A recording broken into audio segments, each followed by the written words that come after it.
कौन है आप? मुझे आपसे भय लग रहा है। आप मेरे भैया नहीं हो सकते। सही कहा तूने। जो मेरे विनाश को जन्म दे, उस कुल घातिनी से मेरा कोई संबंध नहीं। महाराज, रक्त के संबंध क्रोध की अग्नि में मत झुलसाइए। जिस बहन को आपने बचपन से आज तक इतना प्रेम दिया, क्या वो आपके विरुद्ध किसी षड्यंत्र में सहायक हो सकती है? भला हमारी संतान आपका विनाश क्यों करेगी? अपनी नवविवाहित बहन पर कृपा कीजिए महाराज। अपने पुरुषार्थ से आपने कितने असुरों को युद्ध में पराजित किया है। आज वो सब दरबारी बनकर आपकी सेवा करते हैं।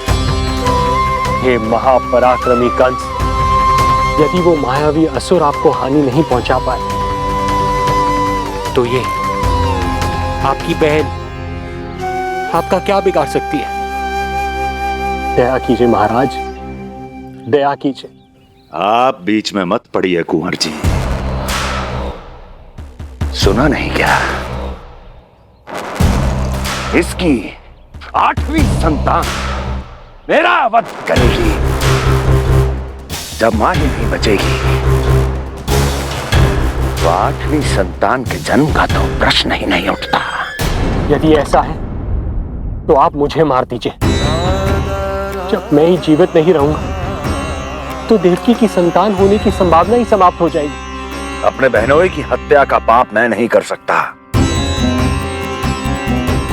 और बहन की हत्या का पाप कर सकते हैं?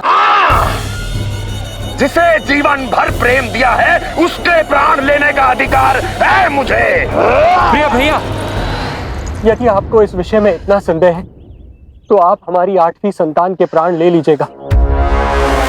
बल्कि 8वीं संतान ही क्यों, उसका जन्म होने तक हमारी सभी संतानों का वध आप स्वयं अपने हाथों से कर लीजिए। स्वामी!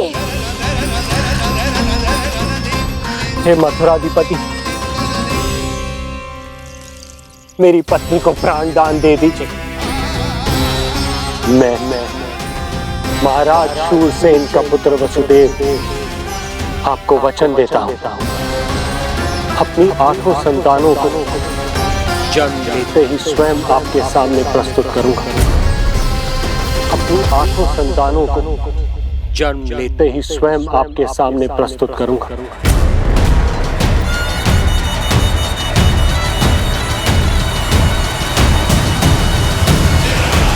बधाई हो कुंवर जी। अपनी पत्नी के प्राण बचाने में आप सफल हुए,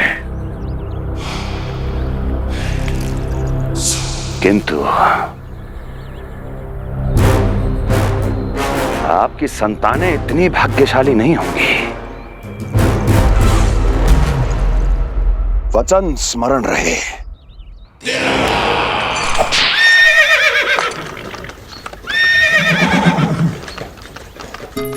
इस तरह रक्त की प्यासी कंस की तलवार की छाया में देवकी और वसुदेव का वैवाहिक जीवन प्रारंभ हुआ। जब कंस की निर्ममता और वसुदेव के वचन का ये दुखद समाचार गोकुल पहुंचा, तो हे नारायण, अर्थात राजा वसुदेव यदि कंस के सामने गिड़गिड़ाते नहीं तो रानी देवकी के प्राण चले जाते। हाँ नंदराज, और अब वो दोनों कंस के महल में हैं, किंतु वो महल भी उनके लिए किसी बंदी गृह से कम नहीं है।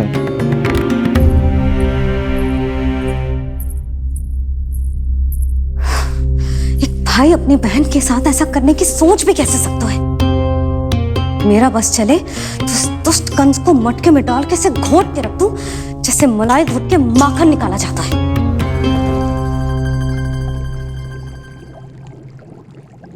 ना, माखन ना, जे कंस तो कीड़ा है।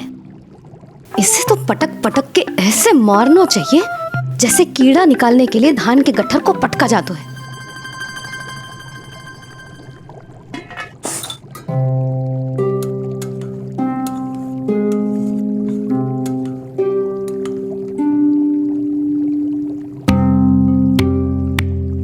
किंतु जब रोहिणी जिज्जी को पता चलेगा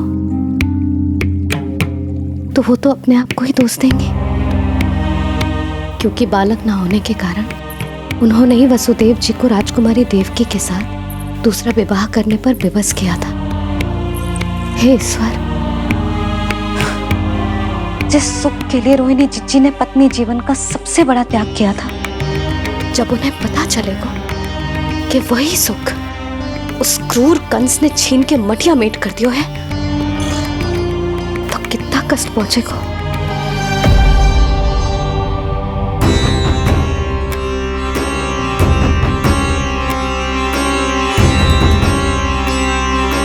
रोहिणी जीजी,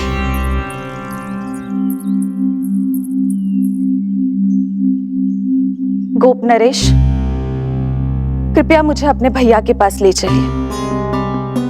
संकट के समय मुझे उनके साथ होना चाहिए। किंतु भाभी, पता चलो है वसुदेव भैया और देवकी भाभी कंस के महल में कड़े पहरे में रखे गए। पति पत्नी एक दूसरे का संबल होते हैं। कंस का पहरा कितना भी कष्टदायक क्यों ना हो, इस समय उन्हें और बहन देवकी को मेरी आवश्यकता है।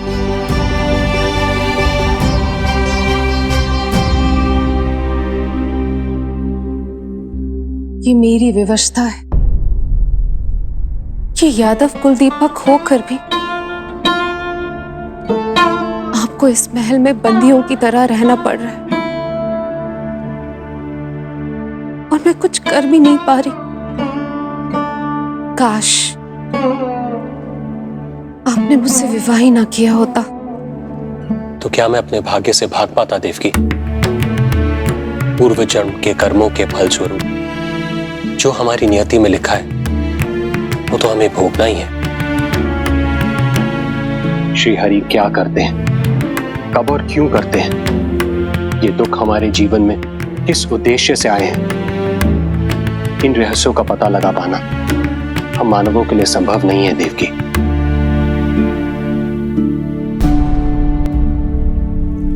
तो फिर चलिए यहां से भाग चलते हैं, कहीं ऐसे स्थान पर जहां भैया की छाया भी हम पर ना पड़ सके। नहीं प्रिय, कंस के गुप्तचरों की दृष्टि हम पर अवश्य होगी, और मैं ऐसा कोई कार्य नहीं कर सकता जिससे तुम्हारे जीवन पर कोई संकट आए। और मैंने उन्हें अपनी सभी संतानों को सौंपने का वचन भी दिया है। अपना वचन मेरे लिए प्राणों से भी अधिक महत्वपूर्ण है देवकी।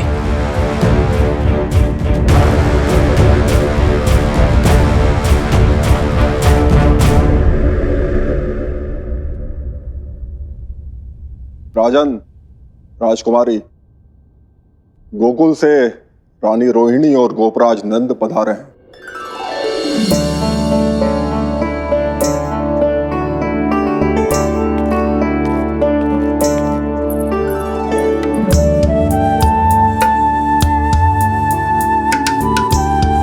स्वामी,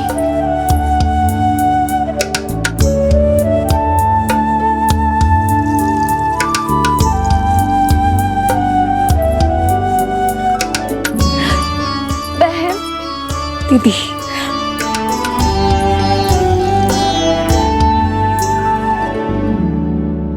भाई नंद, जो आप हमारे लिए कर रहे हैं उसके लिए धन्यवाद शब्द बहुत छोटा है। मैं अपने भाग्य को स्वीकार कर चुका हूं। यदि यही श्री नारायण की इच्छा है तो यही सही।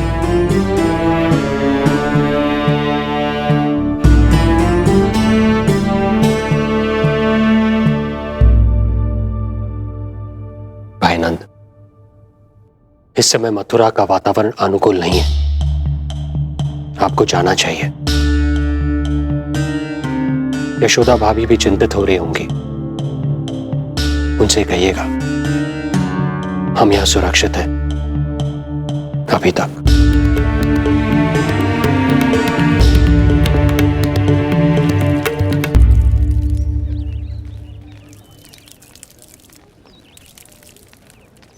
वसुदेव भैया का भाग्य पर भरोसा देख वे अपनी संतानों को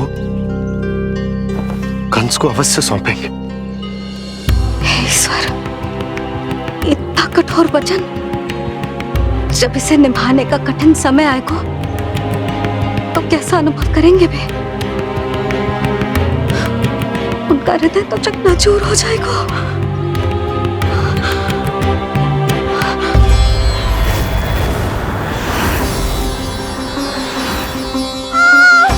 सब्र से सब ठीक हो जाएगा।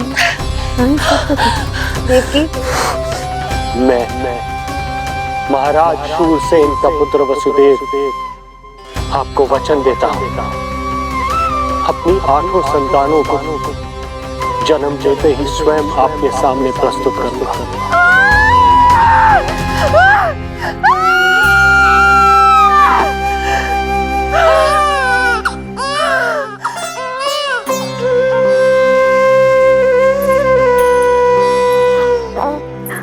बधाई हो स्वामी, आपको पुत्र रत्न प्राप्त हुआ है।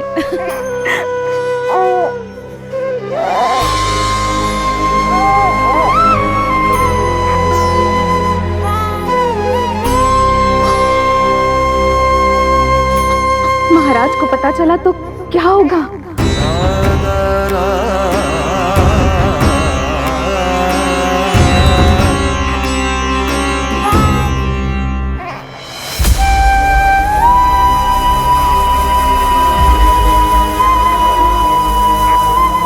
अपने पुत्र को इन हाथों में थामना। कितने वर्षों से इस पल की प्रतीक्षा कर रहा था मैं, और आज जब यह पल आया है, मेरी आंखों में दुख के आंसू हैं। एक पिता जब प्रथम बार अपनी संतान को गोद में उठाता है तो सबसे पहले यह सोचता है कि उसे क्या नाम दूं, उसका सुनहरा भविष्य कैसे सुनिश्चित करे। किंतु मैं वो भाग्यहीन पिता हूं जो अपने पुत्र का भविष्य मृत्यु के अंधकार में डुबोने जा रहा है। मैं इसे नाम देकर क्या करूंगा?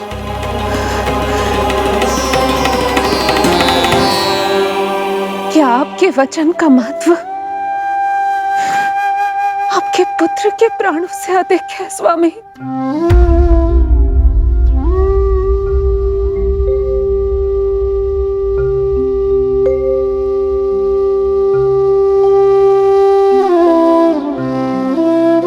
श्री नारायण का दूसरा नाम सत्य होता है देवकी।